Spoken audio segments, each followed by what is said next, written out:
Pemirsa, tidak hanya mengganggu aktivitas penyeberangan barang ke Nusa Penida, ombak besar ternyata juga menerjang pesisir Kelungkung mulai dari wilayah Pantai Tegal Besar, Desa Negari, hingga ke wilayah Pantai Lepang di Desa Takmung, Kecamatan Banjarangkan. Bahkan saking tingginya ombak, air laut sampai masuk ke area villa dan resort di kawasan tersebut.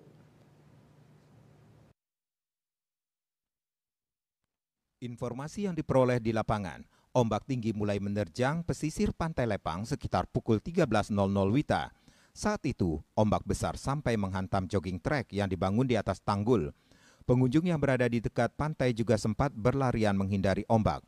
Apalagi ketinggian ombak yang mencapai sekitar 3 meter tersebut menyebabkan air laut meluber ke areal resort di sisi selatan. Kondisi ombak besar juga terjadi di Pantai Tegal Besar di Desa Negari. Ketinggian ombak di pesisir tersebut sekitar 3 meter. Bahkan air laut sampai masuk ke halaman villa yang berdiri di sepanjang pesisir Pantai Tegal Besar.